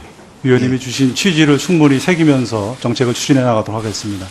예, 그리고 아까 좀 전에 존경하는 최경환 의원께서 질의를 하셨는데 후보자가 이번 3월에 어디 강연을 하면서 북한이 사실상 핵포기를 할 수 없다 이렇게 말씀하셨습니다. 전후자의 문맥을 보면 또 다른 말로 해석될 여지는 있습니다만 그런데 그런 인식을 갖고 있다고 한다면 오히려 우리가 북한이 핵포기를 할 수 있도록 여러 가지 상황을 설정하고 그에 맞는 설득 논리를 가져야 한다 이렇게 말하니까 포기를 하지 않는다 이러면 이 북한 핵포기는 요원한 일이 되면서 통일부 장관이 계속해서 그런 취지의식을 갖고 있다면 이건 안 되는 거 아니겠습니까? 그 부분도 한번 앞으로 그렇게 말씀하시는 게 저는 잘못됐다고 생각합니다. 어떻습니까? 예, 의원님께서 지적해 주신 것처럼 제가 표현을 좀 더 신중하게 앞으로 하면서 그런 문제들이 대처해 나가도록 하겠습니다. 네, 유기준 의원님 수고하셨습니다. 이번에는 강창일 의원님 질의해 주시기 바랍니다. 예, 제주시 갑의 강창일 의원입니다. 일단은 지명된 거 축하하고요. 세간에 요즘 그럽디다 산무 후보라고. 아들이 없어요? 아들? 예. 아들 없고 돈 없고 결점 없다고. 산무 후보. 그래서 저거 보면서 이 청문회 참 재미없겠구만 이렇게 했는데. 근데 장관이 되면은 그 밑에 분들이 되게 애먹을 것 같아요. 이 산무 후보 결코 좋은 이 결벽증 걸신 분이 아닌가 이런 생각이 들어서 되게 힘들 것 같은 생각이 들어요. 그런데 하나 물어봅시다. 국세청에 갔다가 어떻게 통일부로 오셨어요? 예, 제가 곧 당시에 개인적인 얘기입니다만 결혼을 했고요. 국세청에 가도 지방 생활을 하면서 이렇게 떨어져 지내는 것이 힘들었던 것이 이유 중에 하나고, 그 다음에 제가 이산가족입니다. 그래서 저는 그런 답변을 원한 게 아니고 통일돼야 된다. 통일의 민족의 최대 과제니까 이렇게 답변했는데, 그렇게 답변했는데 이산가족 되고 싶지 않아서? 아니, 그게 저 자신이 이산가족이어서 예. 이산가족. 예, 나도 그렇습니다. 청주하고 서울에서 이산가족. 예, 죄송합니다. 제가 답변을 좀 적절하게 표현을 못했습니다. 청주에 살다가 이거 서울하고 이산가족 하니까 서울에 근무하고 싶어서 옮겼다는 말로 잘못 예, 들었구만요. 죄송합니다. 그런 뜻이 아니고 이산가족이에요. 예. 원적이 어디예요? 예, 원적이 어디시냐고. 한경남도 북청입니다. 그래요. 자, 질의하겠습니다. 예. 저기 2016년도부터 말이죠. 저희들이 외통위원회에서 통일부를 저는 그렇게 얘기했어요. 헌법적 가치를 훼손하는 반통일부로 전락했다고 수차례 주장을 했습니다. 우리 헌법 제4조에 통일 지향하고 평화적 통일 정책을 수립하도록 되어 있죠? 예. 그런데 통일부는 그 역할을 전혀 하지 못했어요. 그래서 그런 얘기를 했습니다. 우리가 이 평화 후통일은 말이죠. 뭐 김대중 노무현 정권 때 만들어진 게 아니고 박정희 대통령 후반기에 만들어진 대원칙입니다. 예. 선평화 후통일. 그렇죠?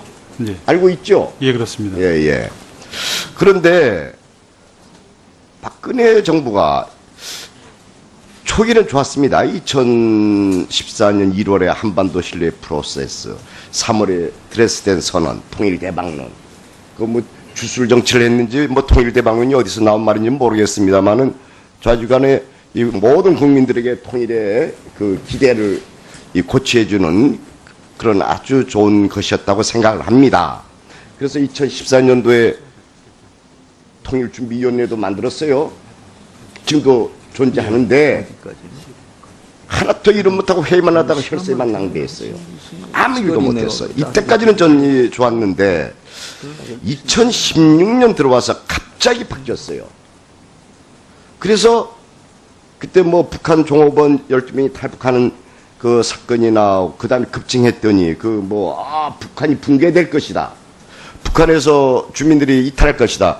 실제 조사해 왔더니 그게 전부 다가 이념형이 아니라 생계형 이탈이었습니다. 그럼에도 불구하고 북한은 붕괴될 것이다. 이 북한 붕괴론을 왜곡 선전했어요. 그러니까 그 평화적 통일하고는 전혀 관계없는 겁니다. 북한 붕괴는 평화적 통일이 아닙니다. 그래서 헌법적 가치로 훼손했다 이렇게 얘기하는 겁니다.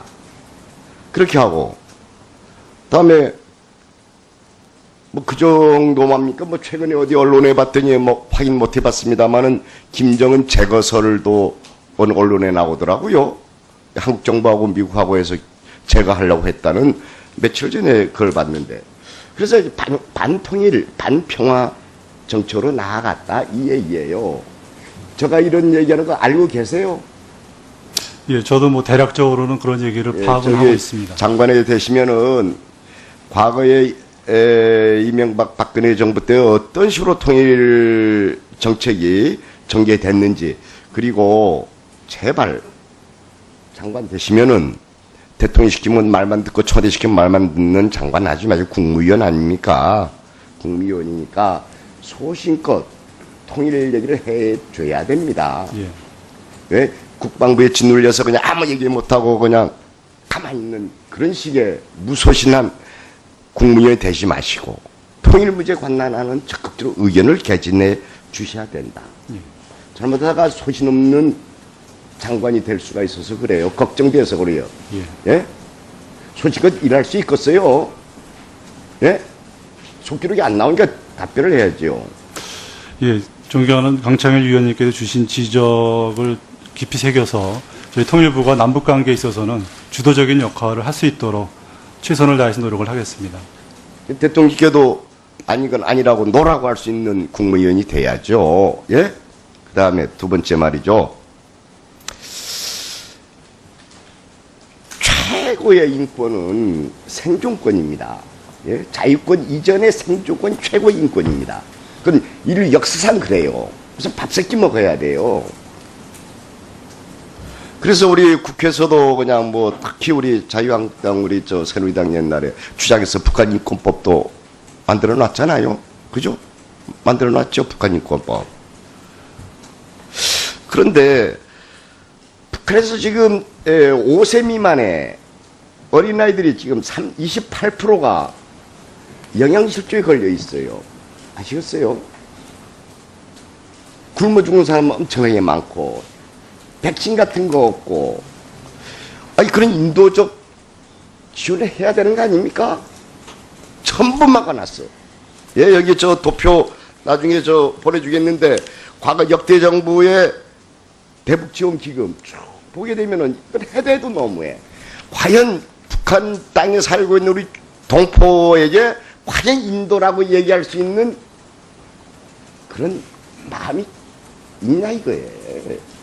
아니 저 아프리카에 전 세계에 전부 우리가 인도 지원하고 있잖아요. 선진국답게. 왜 북한에 대해서 같은 동포산 북한에서 이렇게 인색했냐 이거예요. 작년에는 총 9,900만 원 했더라고요. 예? 김대중 정부 때에 저 2,190억 말년에 2,190억 했는데 작년에는 겨우 99억을 했습니다. 그러면서 통일 얘기하고 평화 얘기하고 인도 얘기할 자격이 있겠냐 이거예요. 예? 9,900만 원. 9억도 아니에요. 9,900만 원. 그래서 이 정치하고 인도 문제는 분리해서 예? 특히 이산가족이니까 북한 동포들이 어려움하시지 않겠어요? 그래서 자꾸 이걸 가지고 뭐 이동 가지고 핵미사일 개발했다. 인도 지원 안 했더니 핵과 미사일 더 개발하더라고. 전혀 상관관계가 없는 부분이에요. 이 부분은. 그런데 자꾸 그냥 이상한 여론을 여론을 호도하면서 인도 지원 안 했더니 핵하고 미사일 더 개발했잖아요. 과거 역사 쭉 그렇게 증명해 오지 않습니까? 그래서 제발 인도 지원 이 문제 특히 농산물들 이런 것들 또 한국에 남아도는 농산물도 있을 것이 잘 수급 조정하면서 그리고 엄청나게 지금 남북 협력 지금 남아있죠? 예? 예, 그렇습니다. 써야죠. 국내 세금으로 만들어진 거 아닙니까? 그죠? 소신껏 이런 문제도 해 주십시오. 이런 얘기 드리고요. 할 수 있을 것입니다. 트럼프 행정부는 대북 정책의 제1원칙으로 최고의 압박과 개입을 수립한 것으로 알려지고 있습니다. 후보자께서는 이 최고의 압박과 개입을 어떻게 이해하고 있으며 한미 양국 간 대북 정책의 교집합, 공통점이 뭐라고 생각하십니까? 예, 존경하는 원혜영 위원님께서 질문 주신 거에 대해서 답변을 올리겠습니다. 미국 트럼프 행정부가 지금 대북 정책의 기본 방향으로 제시하고 있는 최고의 압박과 개입은 과거 미국 행정부 대북 정책과 비교하자면 압박을 계속해 나가되 대화를 통해서도 북한 핵 문제를 풀어나간다 하는데 좀 차이가 있다고 보고 있습니다. 그리고 이러한 부분을 지금 저희 문재인 정부가 추진하고자 하는 북한 핵 문제 해결과도 상당 부분 공통점이 있다 이렇게 인식을 하고 있습니다. 그러니까 압박과 대화를 병행하는 걸로 얘기하셨는데 조금의 인과관계를 좀 더 분명히 할 필요가 있지 않을까요? 압박의 목적이 뭐냐? 압박을 통해서 그렇습니다. 대화를 견인하겠다. 이렇게 좀 인과관계를 좀 명확히 할 필요가 있겠죠. 예, 압박의 목적은 지금 의원님 지적하신 것처럼 북한을 성실한 대화로 이끄는 데 있다 이렇게 이해하고 있습니다. 이번 정상회담에서 한미 간에 이러한 공동된 인식을 확인하고 신뢰를 쌓는 출발점으로 삼는 것만 해도 그것만 이루어져도 북핵 문제 해결에 큰 걸음을 떼는 것이라 저는 그렇게 생각을 합니다.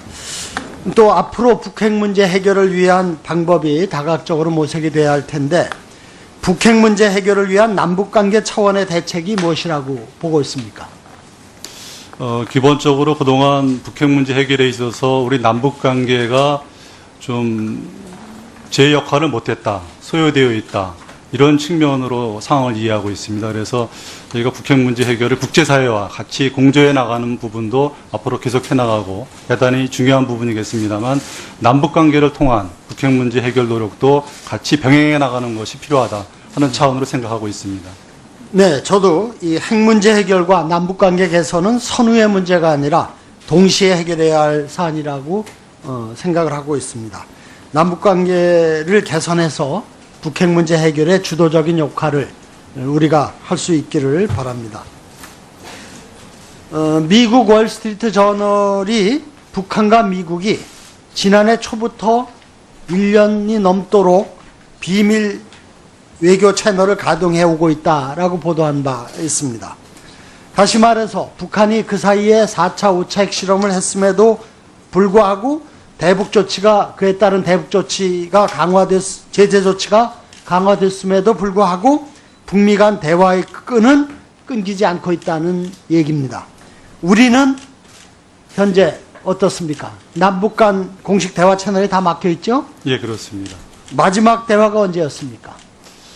제가 기억하기에는 2015년 8월 25일 합의를 도출할 때가 네. 남북 간의 마지막 공식 대화로 이렇게 이해하고 있습니다. 대화를 전면 차단한 제재 일변도의 대북 정책이 효과가 있었느냐 했을 때 그 결과는 대답은 자명합니다.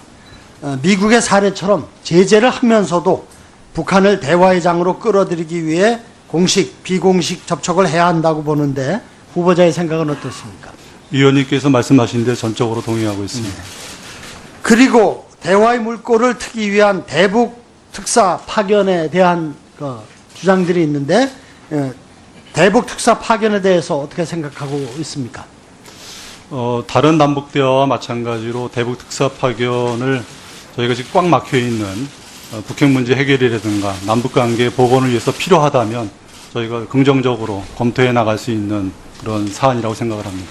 박정희 대통령이 이우락 정보부장을 대북 특사로 보낸 결과 7.4 남북 공동성명이 발표된 것이죠. 예.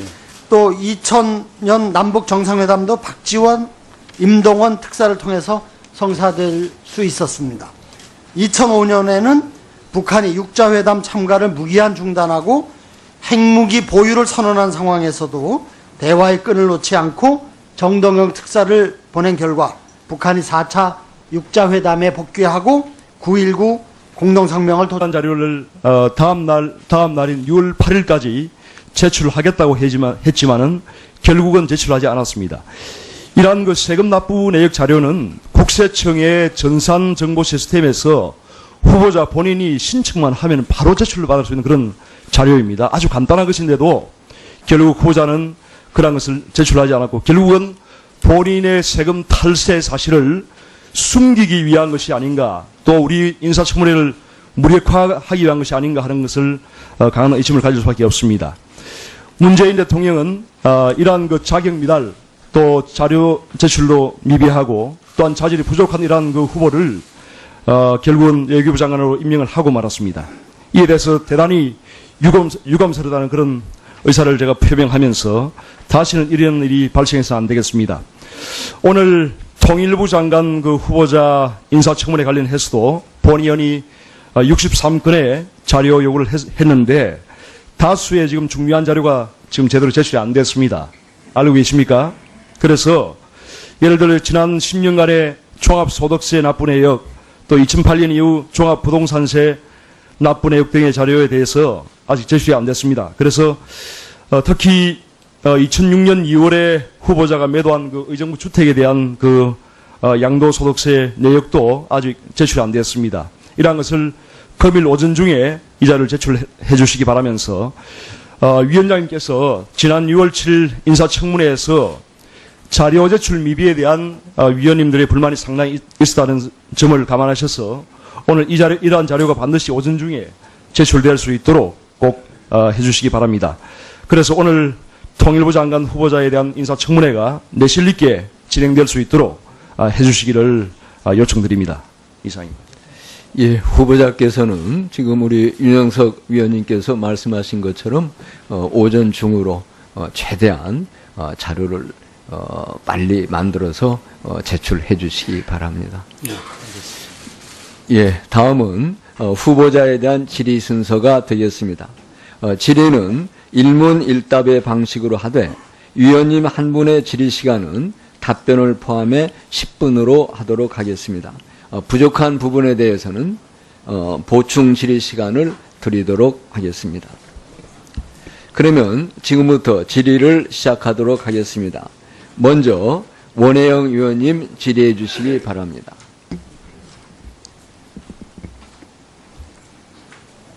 부천시 오정구 출신 원혜영입니다. 후보자께서 20여 년간 근무했던 통일부의 장관 후보자로 지명돼서 감회가 더 특별할 거라고 생각합니다.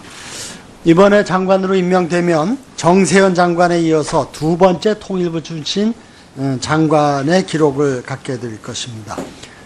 통일부 출신 장관으로서 애정을 가지고 통일부의 위상을 새롭게 끌어올리고 한반도 평화와 남북관계 발전을 이뤄내는 데 기여하는 장관이 되기를 당부드립니다.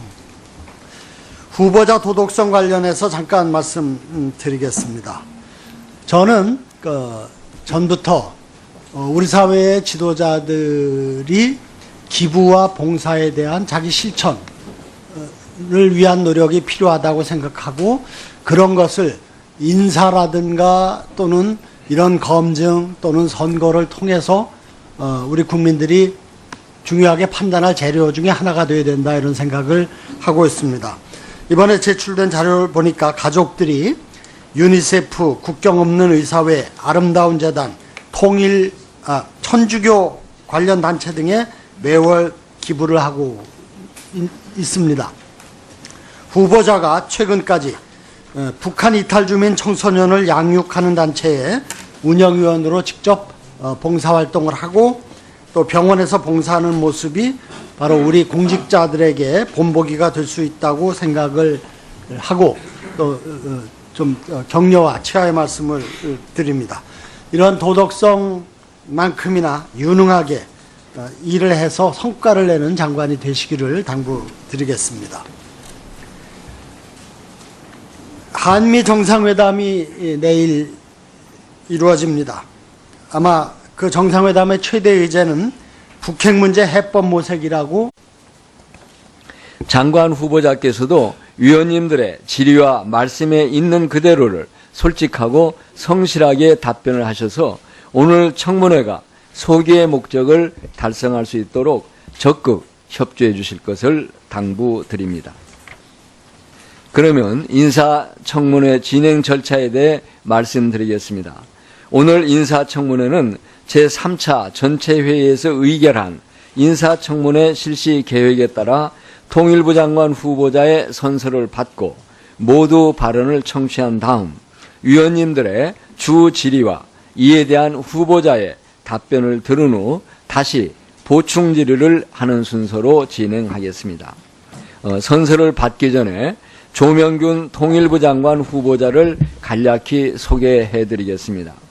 후보자는 1980년 공직 생활을 시작한 이후 2008년 퇴직할 때까지 통일원 교류협력국 총괄과장, 인도지원국 인도과장, 통일부 교류협력국장, 경수로 사업지원기획단 정책조정부장, 초대 개성공단 사업지원단장, 대통령 비서실 통일외교안보정책 비서관 등을 역임한 바 있습니다.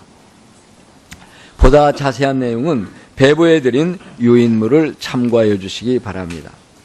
그러면 조명균 통일부 장관 후보자의 선서가 있겠습니다. 후보자께서는 바른대로 나오셔서 오른손을 들고 선서해 주시고, 선서가 끝나면 선서서에 서명 날인하여 위원장에게 직접 제출해 주시기 바랍니다.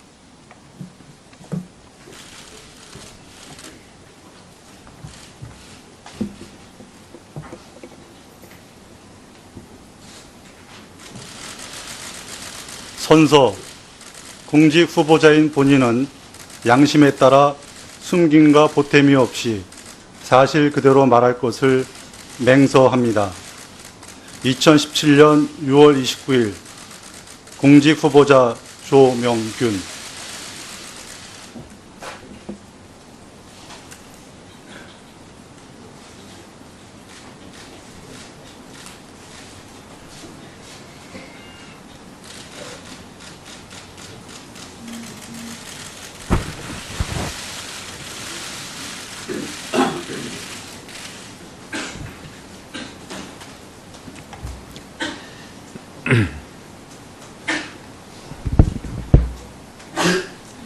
다음은 조명균 통일부 장관 후보자의 모두 발언을 듣도록 하겠습니다.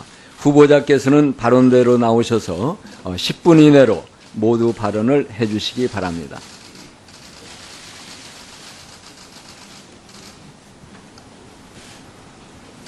존경하는 심재건 위원장님, 존경하는 외교통일위원회 위원님 여러분, 바쁘신 중에도 청문회 준비를 위해 노고를 기울이신 위원님들께 감사의 말씀을 드립니다. 여러 가지로 부족한 제가 새 정부의 통일부 장관 후보자로 지명되어 막중한 책임감을 느끼고 있습니다. 오늘 이 자리는 국민의 대표이신 위원님 여러분께서 통일부 장관 후보자로서 저의 능력과 자질을 검증하는 자리입니다. 이 점을 명심하고 위원님들의 질의에 성실히 답변하겠습니다.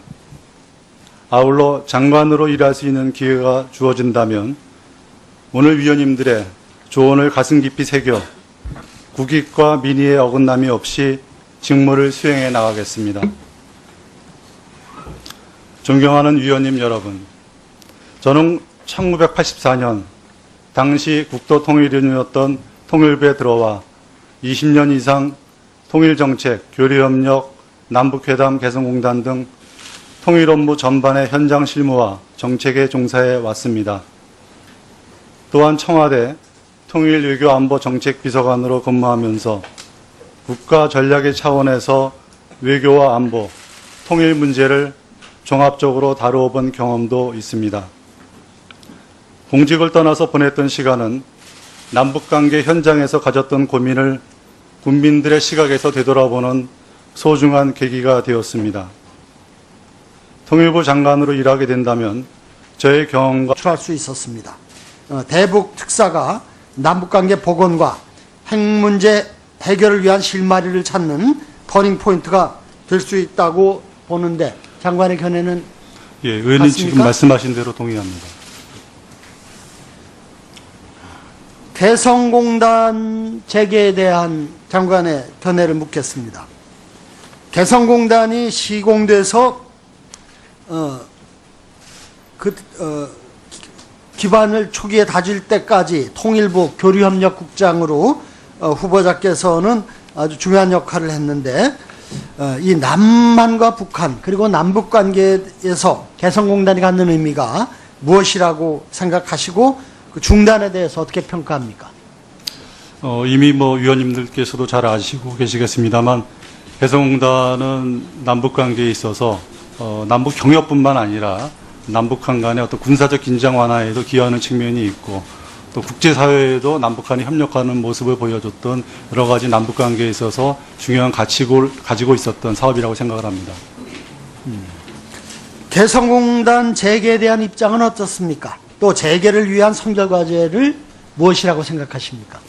기본적으로는 개성공단은 재개되는 방향으로 가야 된다고 생각을 합니다. 다만 지금 북핵 문제와 관련된 그런 상황이 워낙 엄중하기 때문에 그 북핵 문제와 관련된 해결 국면으로의 어떤 전환이 좀 선결 과제로 필요하다 이렇게 인식을 하고 있습니다. 네, 이러한 문제점들을 잘 살펴서 대북 개성공단 재개가 앞으로 지나가지 못하게 주시죠. 제대로 된 경로를 통해서 이루어질 수 있도록 많은 노력을 당부드리겠습니다. 예, 이상입니다. 명심하겠습니다. 예, 원외 의원님 수고하셨습니다. 이번에는 이석현 의원님 질의하여 주시기 바랍니다. 안 계신 말고.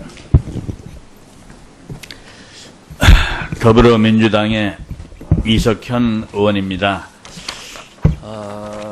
먼저 지난번에 미국의 원비어 씨 사건에서 우리가 알 수 있었는데 월스트리트 저널에 보도가 됐었죠. 예. 미국 정부가 북한 당국과 1년 넘게 비밀 접촉을 해왔었다.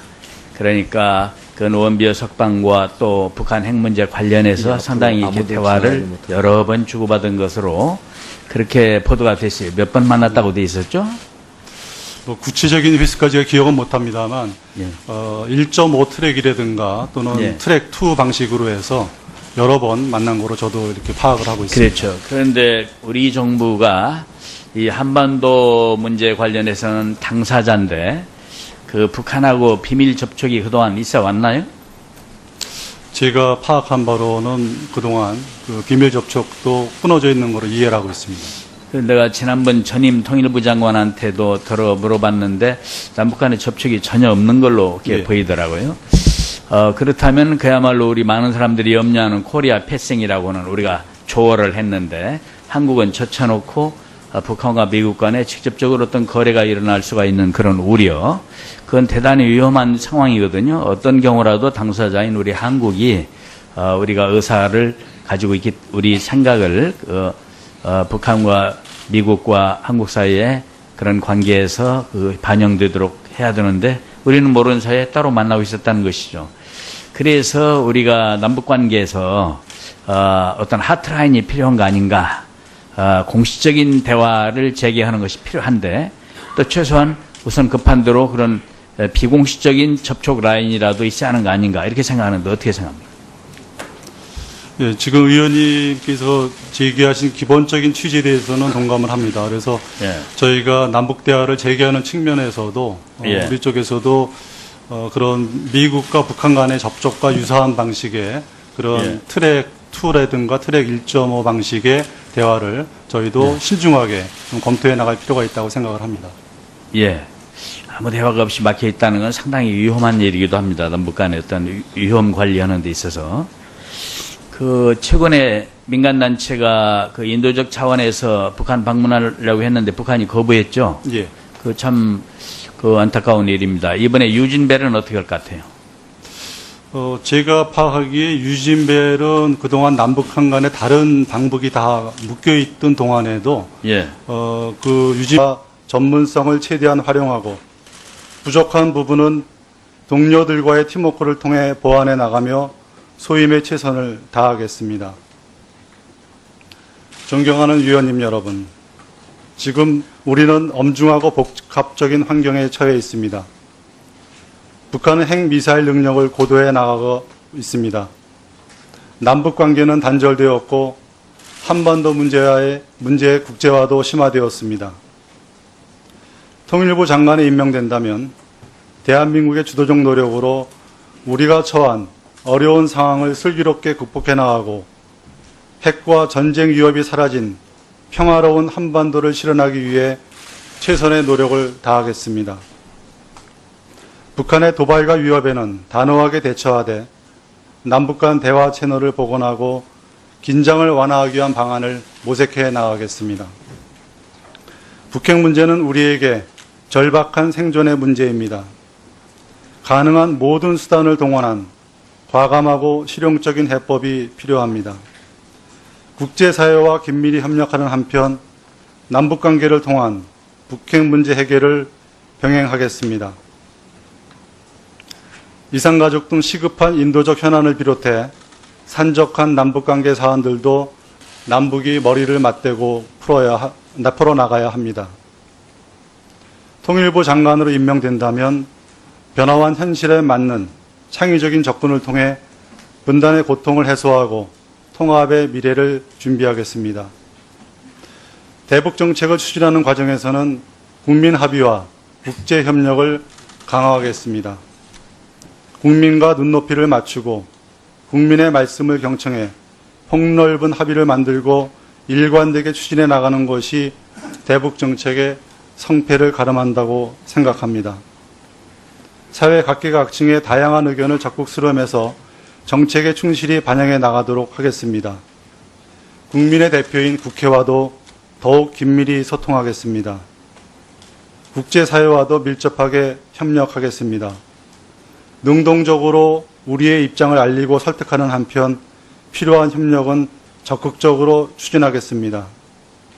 어려운 시기에 통일부에 대한 국민들의 기대가 크다는 점도 유념하고 있습니다. 조직의 정비와 쇄신에도 만전을 기울이겠습니다. 존경하는 심재건 위원장님, 존경하는 위원님 여러분, 앞에서 말씀드린 바와 같이 저는 통일부 사람입니다. 통일부를 떠나서도 통일 문제에 대한 애정과 고민은 한순간도 놓지 않았습니다. 저의 공직 생활을 통일부에서 다시 시작하고 마무리할 수 있게 된다면 헌법적 가치와 국민의 여망에 부응해 한반도가 평화통일로 나아갈 수 있도록 최선을 다하겠습니다. 존경하는 위원님들의 적극적인 지지와 협조를 부탁드리며 위원님들의 질의에 충실히 답변하겠습니다. 경청해 주셔서 감사합니다. 수고하셨습니다. 자리에 앉아주시기 바랍니다. 다음은 후보자에 대한 질의 순서가 되겠습니다. 질의는 윤영석 의원님. 네, 자유한국당 간사를 맡고 있는 윤영석 의원입니다. 인사청문회 진행에 앞서서 자료 제출과 회의 진행 관련해서 몇 가지 의사진행 발언을 하겠습니다. 지난 6월 7일 강경화 당시 외교부 장관에 대한 외교부 장관 후보자에 대한 인사청문회에서는 후보자에 대한 신상에 많은 의혹이 제기가 되었습니다. 또한 이에 따라서 많은 자료 요구가 있었습니다. 하지만 후보자는 세금 탈세, 또 부동산 투기, 위장 전입, 논문 표절 등의 의혹에 대한 자료를 아주 부실하게 제출했었고, 또한 아예 많은 자료를 제출하지 않았습니다. 인사청문회 도중에 의사진행 발언을 통해서 여러 차례 이러한 것을 제출하기를 요청을 했지만은 전혀 이행이 되지 않았습니다. 특히 2004년 당시 후보자가 매도했던 봉천동 주택세 채의 거래 내역서, 또한 봉천동 건물 매도에 따른 부동산 세금 납부 내역,